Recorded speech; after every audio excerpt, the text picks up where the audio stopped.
Okay, just want to start off by saying this is the first video I've ever made with voice, and I don't own a microphone, so this is just using the mic off my laptop. Yes, I don't own a PC either,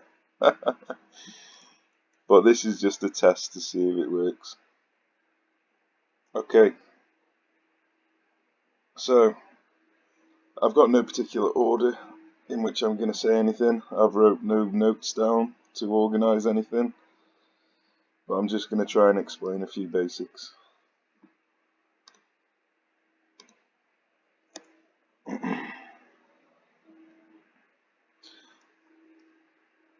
Obviously, this video's got no style, but if you want substance, you should find it here.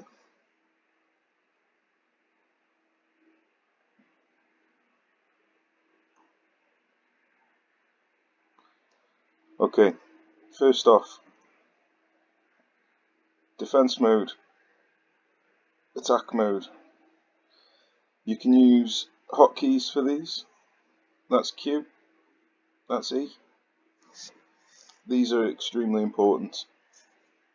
If you use defense mode, you will increase your range dramatically, and you'll reduce the damage taken by around about 75%, I think it is. It might be 50.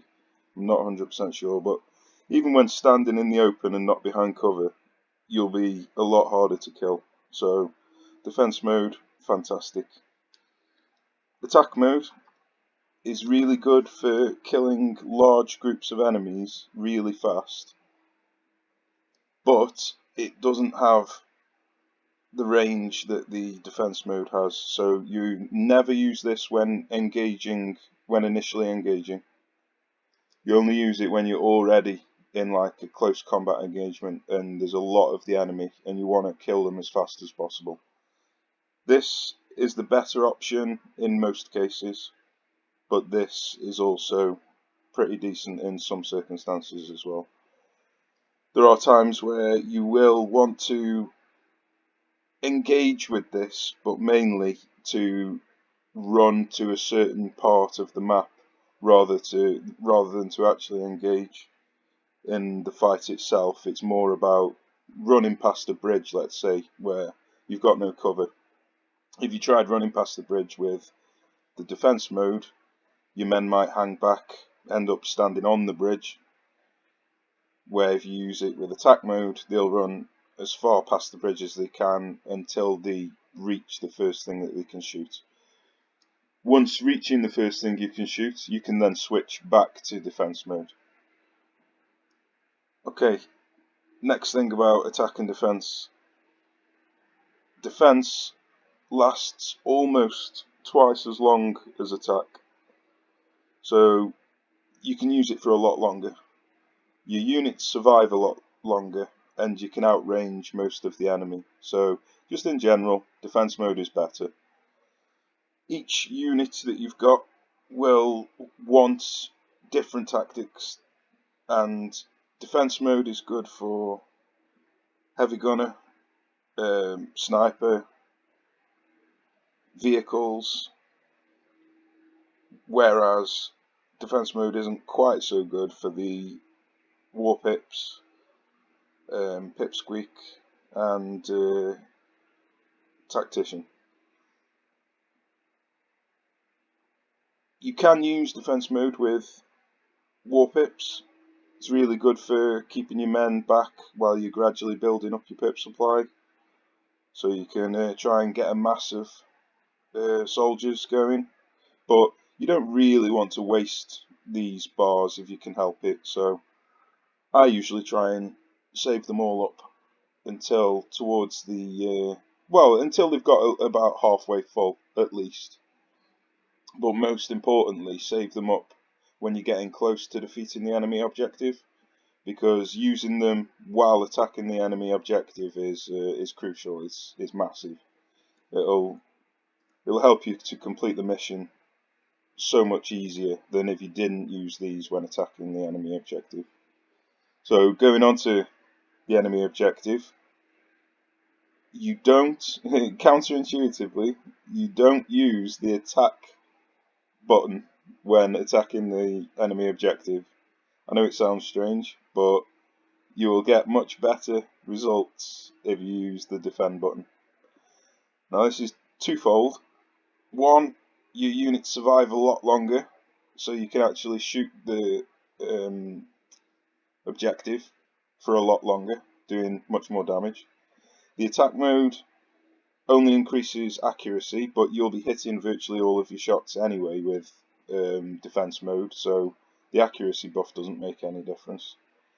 But also, more importantly, if you use the defense mode when attacking the enemy objective, quite often, say if you've got a big lump of Warpips, you will have half of them attacking and the other half will hang back a little bit. Now you'll probably think, well, I want them all to attack the enemy objective. I want to kill it. Well, yes and no. If you've got all of them attacking the enemy objective, and they spawn in a load of units, all of them units that have just spawned in are going to shoot all of your men, and your men are not going to shoot them back. They're going to shoot the objective. Whereas if you've got half of your men hanging back out of range of the objective, they will shoot the people spawning in. And so your men shooting the objective are going to take a lot less fire because your men hanging back are going to kill all of the people spawning in. Just try it, test it out. You've got to gauge when the best time to use the defense mode is when you're engaging the enemy objective. What I suggest is if you've got, say, a group walking in, and wait until the first one of that group starts shooting the objective. Once he starts shooting the objective, that's when you hit defense mode, and then you'll usually find that group then splits into two. Half of them attacking, half of them defending. Okay, that's probably the most important tip really to change your actual gameplay and ability in the game, because obviously with this being an auto battler, you don't really have too much influence on the game in terms of micro, but these are two of the things that you do actually micro, so they make a big difference if you use them correctly or not. Okay.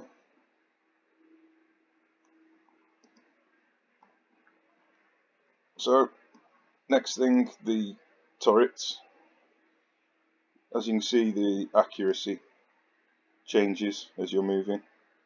You don't want to use the turrets really at all outside their perfect range. So the perfect range for the phalanx is 98, doesn't go higher than that. And then for the ordinary base turret is 100. So as the enemy's coming in, don't bother trying to shoot. I mean, you can with the phalanx, but like most of the time you wouldn't have a phalanx, you'd just have a base turret. So you'd wait for them to come in, don't bother shooting them until they reach around there. So you can just hover your mouse cursor until they get there, and then blast away. This way you're not going to miss any shots, you're not going to waste your overheat, and you'll just get much better results rather than just taking pop shots around here, let's say, and then you realise you've just used half of your heat up, and then a vehicle like a buggy comes in, but you're already at half heat. You try and kill the buggy, you don't manage to kill it in time, you've now overheated your gun, then things start going badly wrong. Okay, next thing, this red button that's just opened up. That's opened up because the enemy's got close to your base and you haven't got any men defending your base. So that's the emergency supply button. This is one of the most important features in the game that a lot of people either don't use or don't use to its fullest potential. So, first things first, what does it do? When you click it, your pip supply gets reduced by 1, and you get 25 cash. Now, it doesn't sound like a great trade. 25 cash, hardly anything for one pip supply, which is pretty big pip supply. It takes a medal. So the thing that's about the emergency cash is that pip supply that you lose is only temporary. It only lasts for 2 minutes. You get that pip back after 2 minutes. So technically, you're getting 25 cash for free just by renting out one of your pip supply. So in the circumstances where you get buggy rushed or jeep rushed, then they are going to be coming in at you. You're going to get base locked by a buggy or a jeep.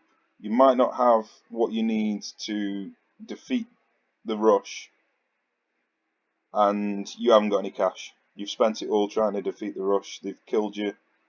Now you've got no cash. You're waiting for it to build up so you can spawn whatever, and as soon as you spawn it, it dies. Well, if you use the emergency supply, then you'll have 25, 50, 75, however many times you press it, to take on the rush, basically. That's what this is mainly for. It's the first minute or two of the game where you get rushed down. This is the reason why I suggest during the campaign that you take the recruitment centre first. If you take the recruitment centre first, instead of starting off with 2 pips on general difficulty, you can start with between 3 and 6. Now, these 3 and 6 are not there for you to actually use for troops. Obviously you do use them for troops, but that's not the purpose of taking recruitment centre first.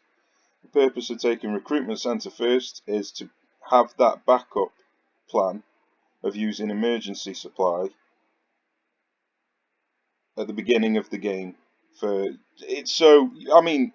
you've played general difficulty, you'll know you've got 1 life. If you mess up, you have to start the campaign again.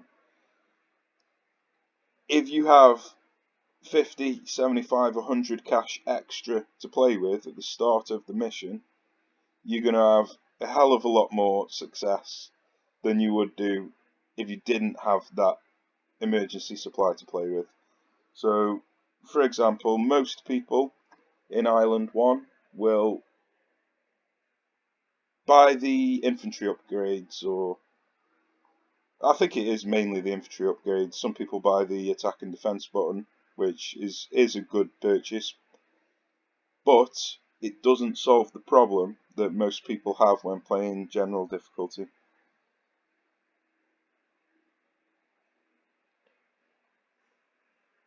The problem being, obviously, if you get rushed, then it doesn't matter how many infantry upgrades you've got, that's not going to help you. It doesn't matter if you've got attack and defense boost, that's not going to help you. You're base locked, you've got no cash, you've got 2 pip supply because you haven't upgraded your recruitment centre. You're stuck, basically. Where, if you upgrade recruitment centre first, you're not stuck. You've got 25, 50, 75. You've got plenty of cash that you can trade out, that you will get back eventually during this wave bar. And so it's just a fail-safe taking that first. It'll save you from having to restart a general difficulty campaign, where otherwise, if you hadn't taken it, you would likely have lost. Okay, next thing. Let me just kill these dudes and I will show you.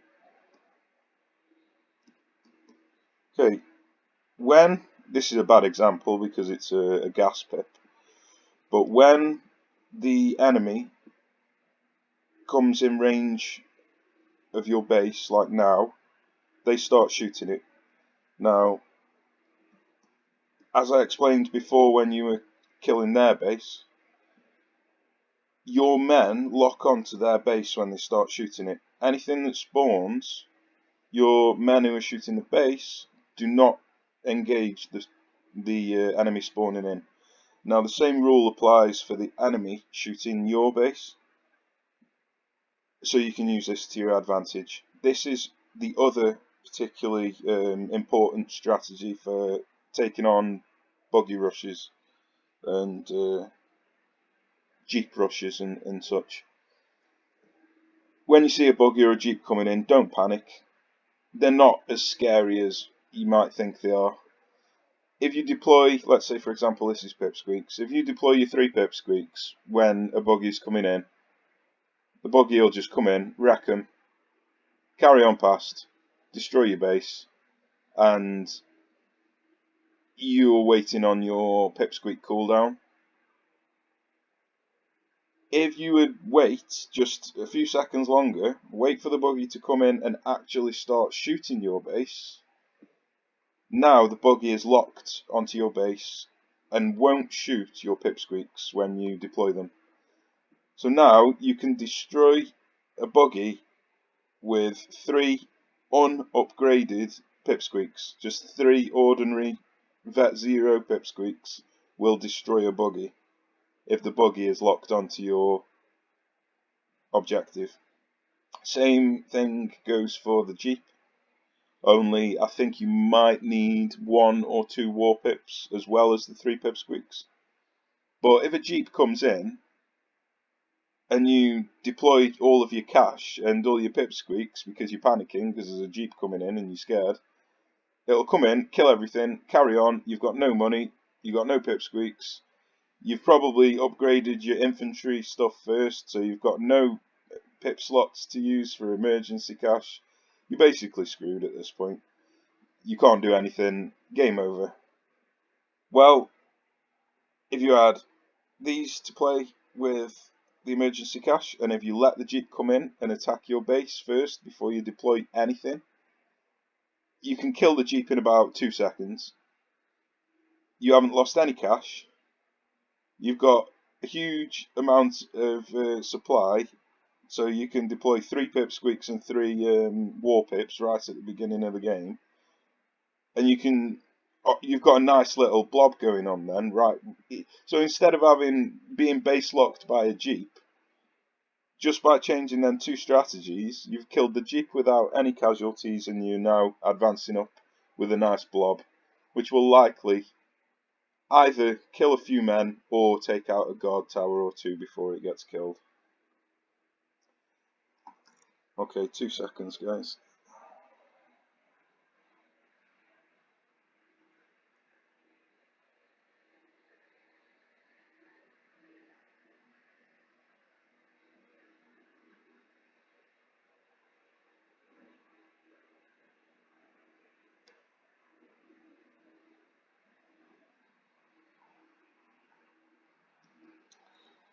Right. Them few tips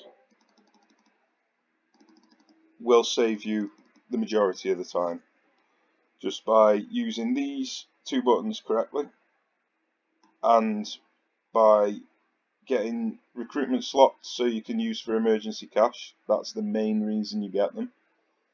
And waiting for the enemy to hit your base before you deploy any men.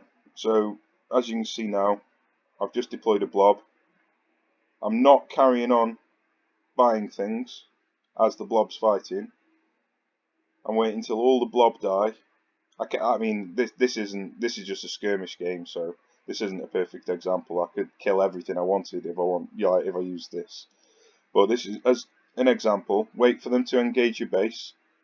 They've now engaged and won't shoot anything that I spawn. So now once they start shooting, spawn all your stuff. Use emergency supply if you want to. Everything's dead. Hold this down to get the extra range. Kill everything. If I would have spent all that money in bits, drips and drabs,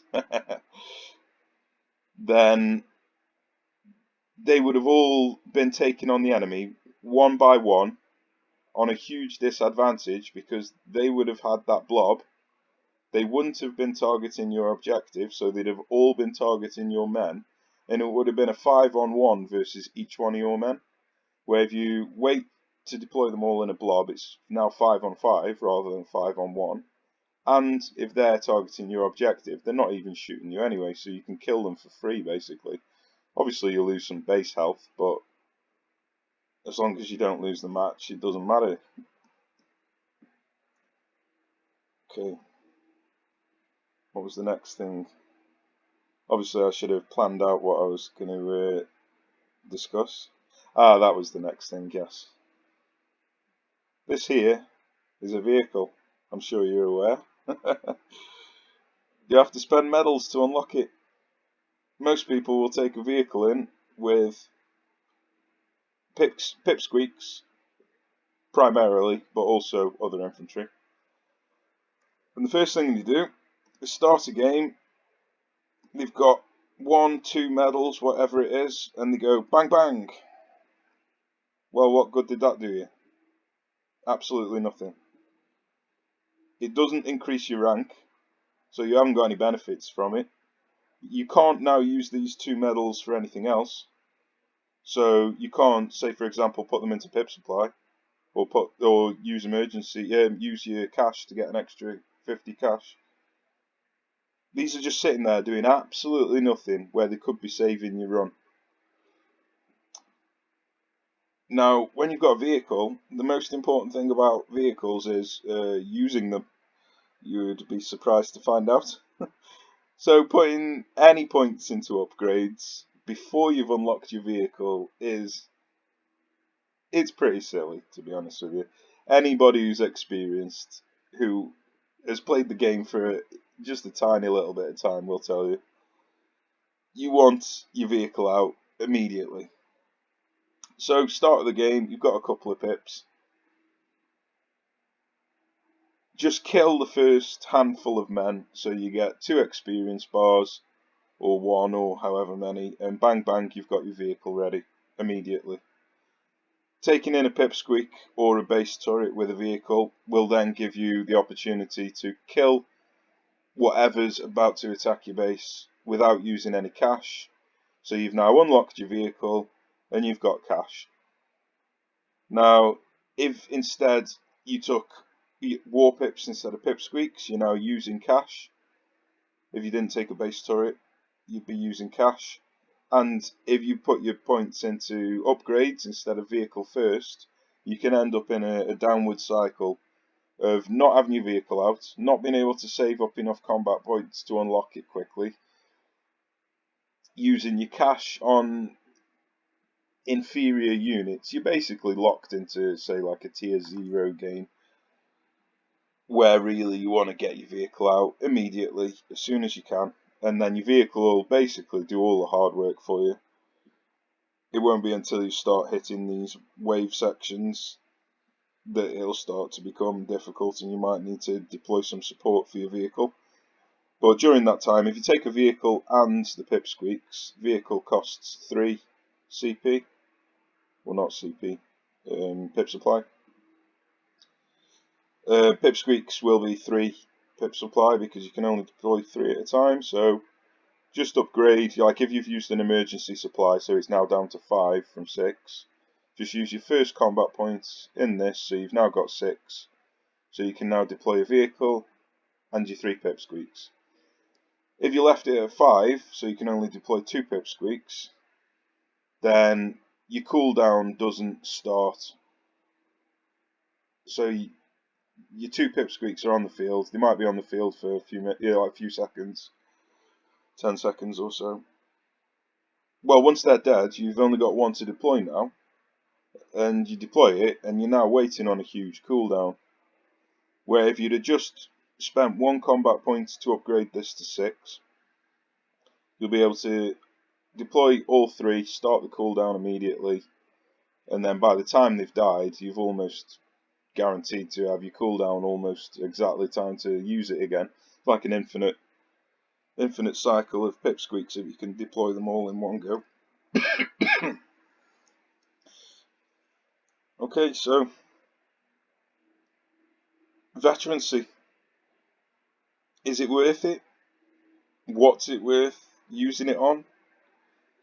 It all depends on the map. Well, not the map, the mission, I should say. It all depends on the mission that you're playing and what loadout you've got.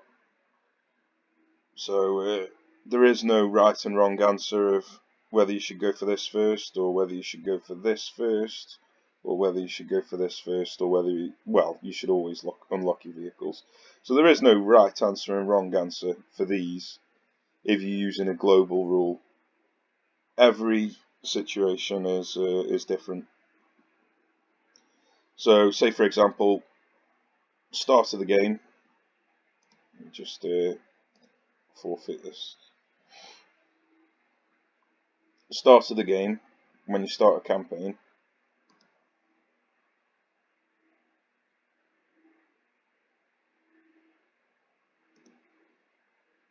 Oh, I forgot I was halfway through a campaign. Oh well.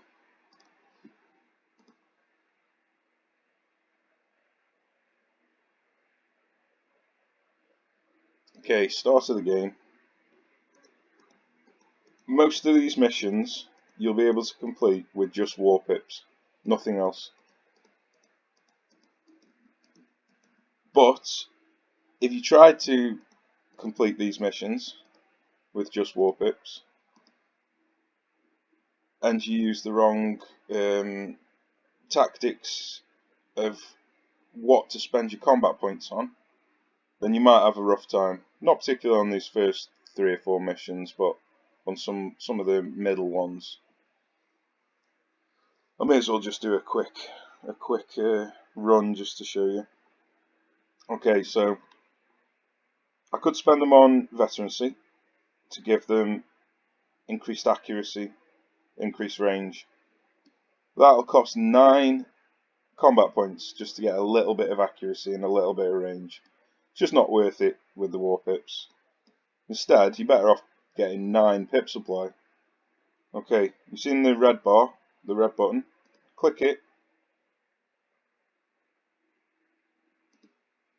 Did that just give me 50? I can't even remember. I don't know if that's changed. I wasn't paying attention. Okay, so you click it to get your extra cash out of it straight away at the beginning of the game. That will then set a 2-minute timer, so you'll then get that back after 2 minutes. That's why I do it at the beginning of the game, so I get it back quicker.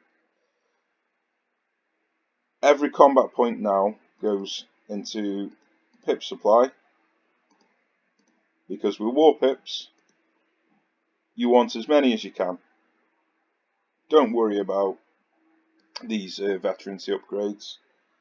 They just aren't worth it. They're nice to have, but if you're trying to win with just Warpips, like I am now, you're better off taking not recruitment center, pip supply, so you can just spam Warpips basically. Having more men on the field is going to do way more than just having a little bit of stat buffs on the units that are already on the field. So like most people by now would probably just still be at 2 or 3 if they were going for this. They'd still be over here or here fighting. The game would take forever. This example to show you the oh no, sorry, too late. Okay, you saw how quick that match lasted then. Obviously it was the first mission, but just by putting your points into Warpips, if you are using just Warpips to win a mission, then that's what I suggest doing.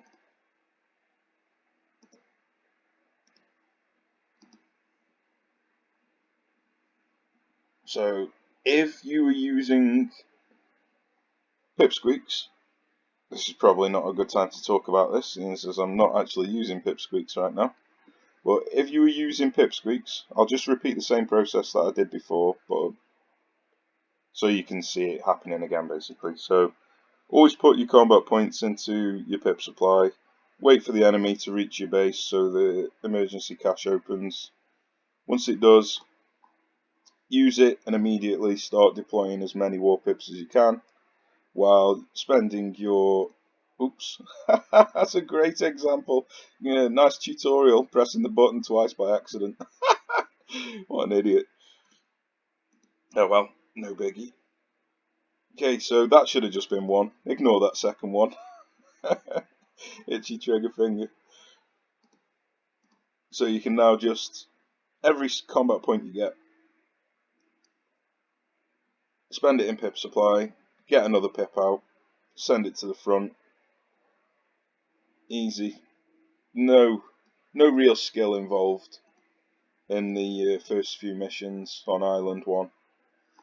You can easily overcomplicate things, but it's just not necessary for the first 6 missions on Island 1.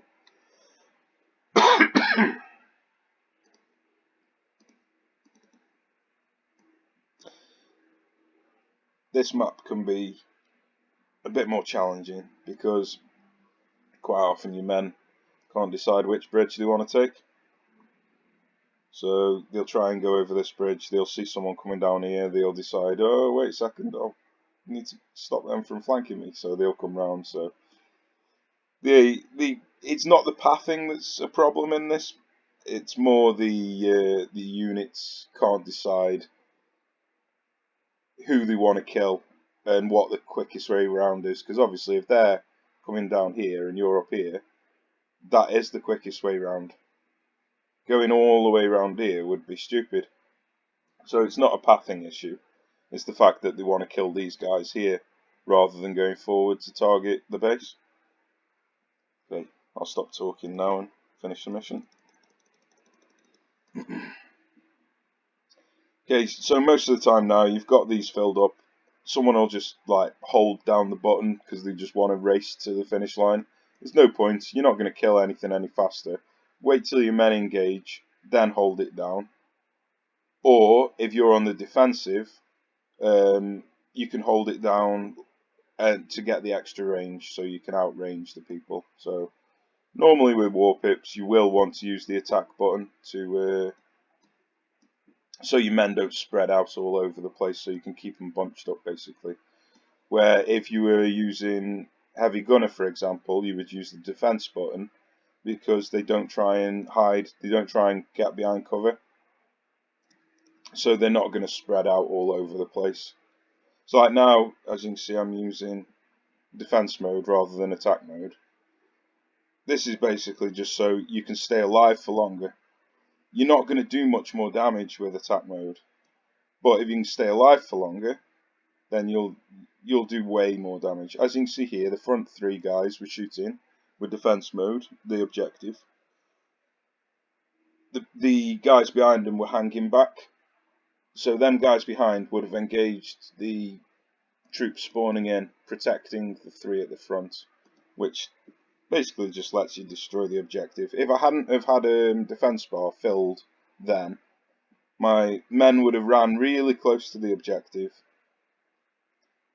been completely exposed, and died immediately as soon as the enemy spawned some troops in. So always make sure you save up some defense and attack mode just for when you know you're about to push the enemy objective. Okay, let's see what loadout I've got. Okay, I've got a Pip Squeak. Unfortunately, I haven't got a turret. I want a turret. They never sell them in here. Let's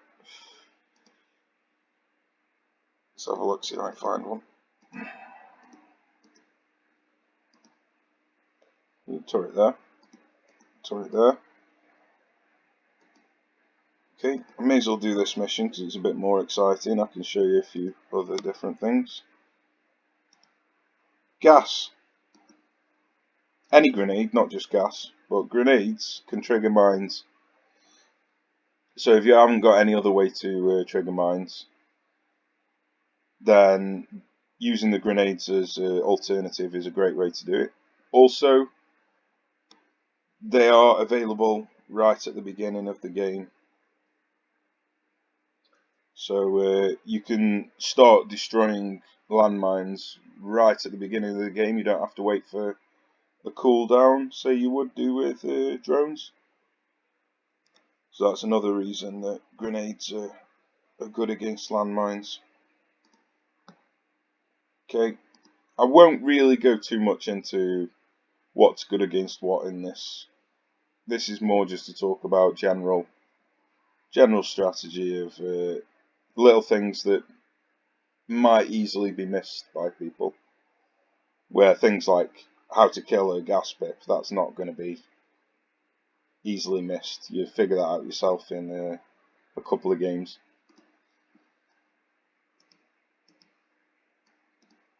So I'm only playing this mission now because I want to demonstrate the usage of a small turret. So I'm going to use the base turret just to make the mission go a bit quicker. Normally I wouldn't use a base turret on this mission, but I just want to speed things up.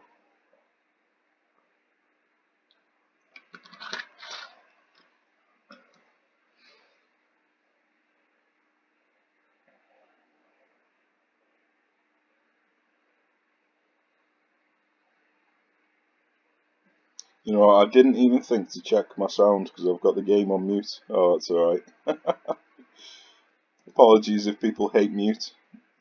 I've got tinnitus, so it helps me. Okay, grenades, mines, they can bounce between them, so try and trigger as many mines as you can in one go. I think I missed one there, but other than missing that one, is that another one there? I think that's a grenade. So other than missing that one that's just there, I've just taken out all of the enemy mines right at the beginning of the game using 15 cash, and because it's tear gas mines, not mines, grenades, I'm also killing all of the incoming enemies. Just by taking that one item, I've just prevented massive issues in the future if you didn't take anything to destroy the mines. And if I hadn't have taken the base turret, then these men that I killed with the gas, I would have had to spend cash on to kill. So, yeah, base turret, brilliant for saving money. But more importantly, this isn't about the base turret, this is about the grenades. Using grenades to kill mines. I'm sure very soon that the base turret's going to get nerfed anyway, so I'm not even going to bother talking about it. Okay, so in this example, I've got quite a lot of combat points filled up,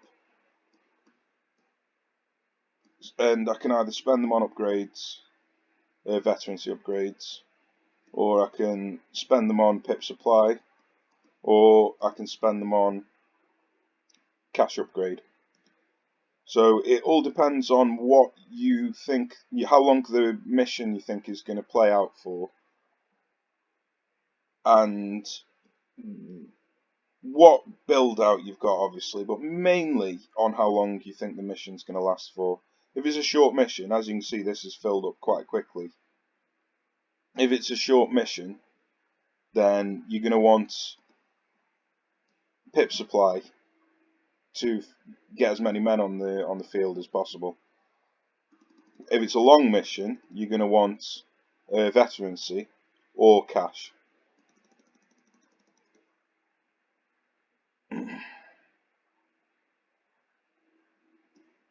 So as you can see, although there was a huge swarm of them there, you can just, if you swarm, like if you deploy in a big blob, you'll kill a swarm incredibly quickly, even if it's got gas pips in. I could have shown you an example of how to deal with a guard tower then, but I forgot.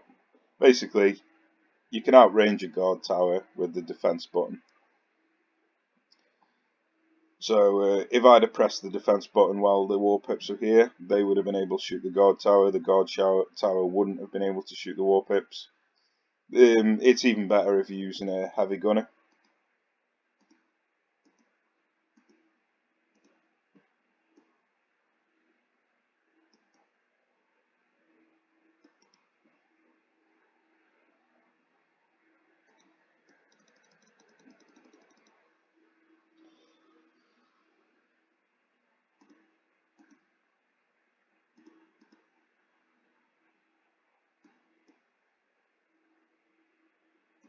Okay, I'm just going to charge forward.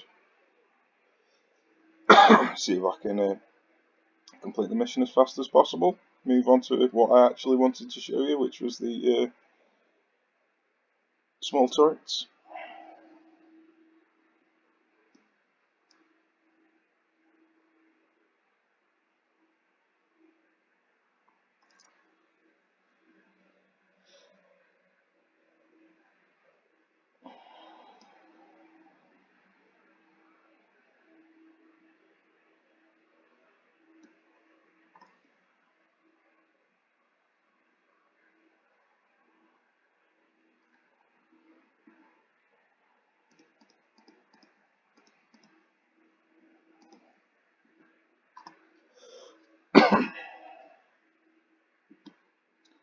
Okay,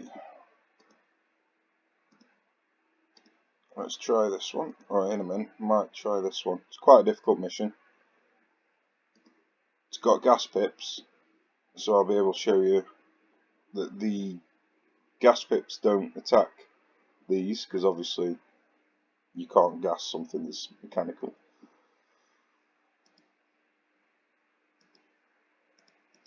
Let's try this load up. Okay, so the plan is delay them with these at the very beginning, just while you're waiting for your cash to build up. Use Pip Squeaks to finish them off while they're aiming at these. So these are basically decoys at the beginning of the game. They're not there to do damage. They're just there to occupy the enemies attacking while the Pip Squeaks come in and basically pick them off while they're not being targeted themselves. These are really weak. They'll die immediately if you don't have decoys for the enemies to shoot at. So that's the purpose of these and these as a combo. Taking in the tactician is because these are free and on a cooldown. So you need another unit that isn't on a cooldown and that isn't free. So this wouldn't be suitable because that's on a cooldown. This would be okay, but very expensive, and it's pretty limited. I'm not a massive fan of the sniper, to be honest with you. I know some people like it, so I won't say anything bad about the sniper, but it's not for me really. The other alternative of taking a tactician would be to take a Warpip. But the whole point of loadouts like this is to conserve your Warpips for more important roles. You can win a mission like this and not have had to use a Warpip on it. Warpip are good in a huge variety of situations, so you don't really want to just go throwing them at every mission if you can win that mission with something else, basically. So using things like the small turret and the tactician without using a Warpip is a good strategy to resource management strategy, I should say. Okay, so I've got my 60 Warbucks. First thing, recruitment centre, build it up, get ready for buggy rushes and jeep rushes in Island 2.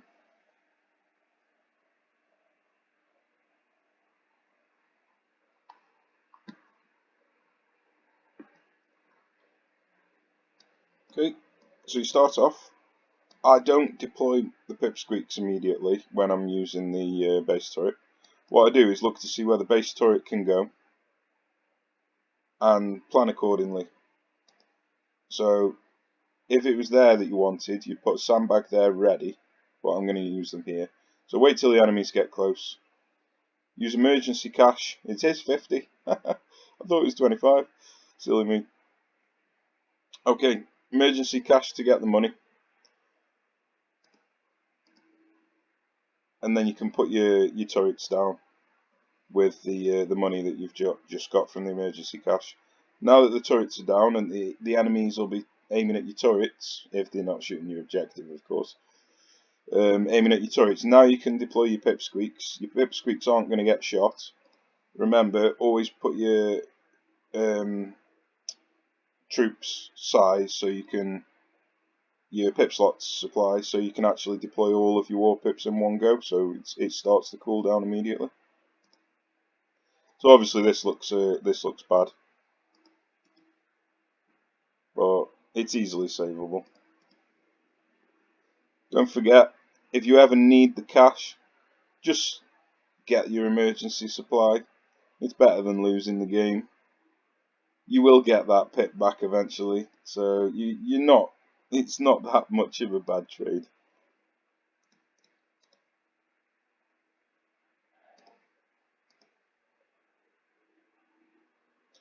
Okay, so with this tactic, you're trying to trying to not spend any money on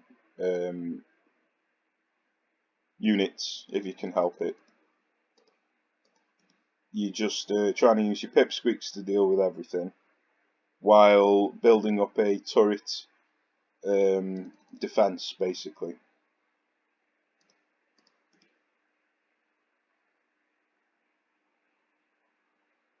As you can see, I've got my emergency supply back now. So at this point I would usually use it again. So I've basically got one permanently on trade, like renting it out basically. As you can probably tell, I'm not concentrating on the gameplay itself, like making sure I'm timing these or anything like that, because I'm trying to talk about specific things rather than trying to complete the mission as efficiently as possible. Okay, so as you gradually start pushing up the field, just keep laying down. Even though they're not, like you're advancing and these are defensive, I'm putting them in defensive positions. Just keep putting them down just as a backup plan, a fail-safe, just in case you do, so like something bad does happen and you enter a wave.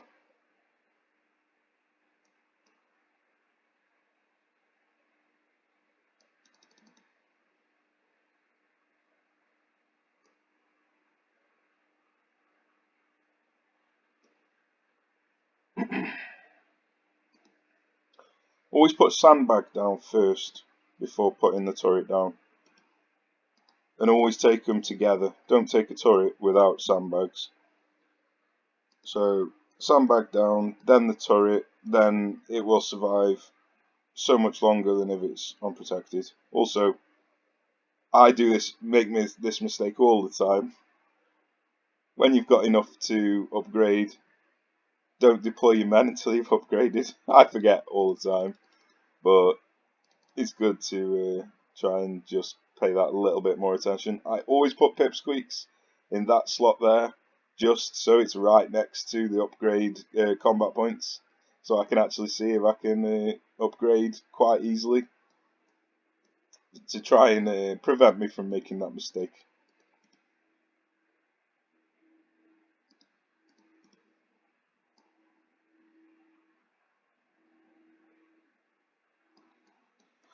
Okay,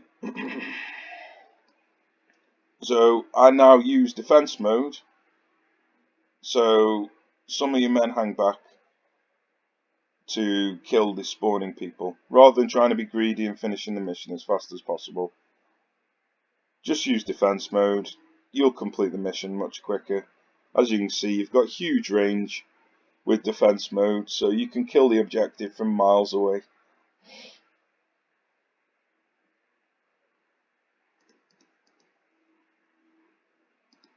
See if I can think of any other things to mention. Well, first thing, this thing, if it fills up, you're going to be in trouble. So you can complete this final mission on each island before this fills up.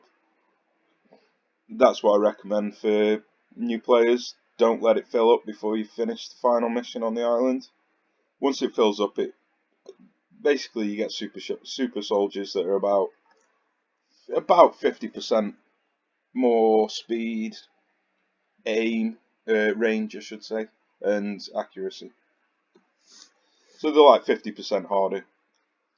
They're a lot to deal with if you don't know what you're doing. So try to finish the mission, the island first before that happens.